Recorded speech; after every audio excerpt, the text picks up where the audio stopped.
ও মানে এক্সচেঞ্জ করতে আসছেন, একটু কথা বলি। বই কেনা নয়, বই ভাগাভাগি, এই ভাবনা সামনে রেখে নগরীতে আবারও উৎসবের আমেজ। শিশু থেকে অভিভাবক সবাই এক হয়ে মিলিত হয়েছেন এক ব্যতিক্রমী বই বিনিময় উৎসবে। শীতের সকালে নগরীর জামাল খান এলাকায় উৎসব প্রাঙ্গণ সাজানো হয় হাজার হাজার বই দিয়ে।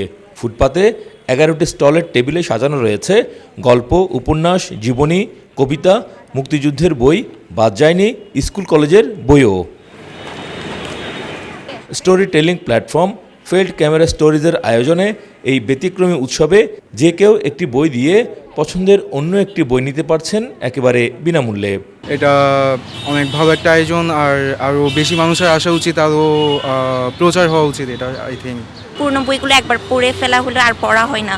হয়তো ছোট ভাই বোন থাকলে দেওয়া হয়, কিন্তু না থাকলে হচ্ছে এখন আমরা এক্সচেঞ্জ করে আবার নিতে পারছি, পড়তে পারছি। এই ধরনের আয়োজনগুলো সত্যি মানে যারা ছাত্র তাদের জন্য খুবই প্রয়োজনীয়। অভিভাবকদের সঙ্গে সমান উৎসাহে অংশ নিয়েছে শিশু কিশোররাও।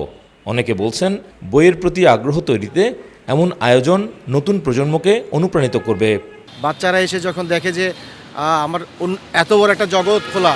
সায়েন্স ফিকশন আর যেগুলো একটু সাসপেন্স টাইপস বই আছে, যেমন গোয়েন্দা কাহিনী বা ওরকম টাইপসের বইগুলো বেশি পছন্দ করি। বাচ্চাকে বই পড়ার জন্য উৎসাহী করতে মূলত এখানে আসা, যেন বাচ্চা ছোটকাল থেকে বই প্রেমিক হয়।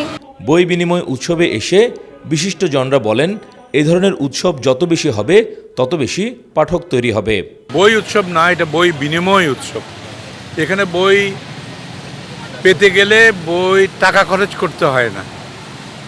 আপনার যে বইটা পড়া হয়ে গেছে, যে বইটার আনন্দটুকু আরেকজনের মধ্যে বিতরণ করতে চাইছেন, সেই বইটা দিয়ে আপনি আরেকটা বই নিয়ে যেতে পারবেন। বই বিনিময়ের উৎসব।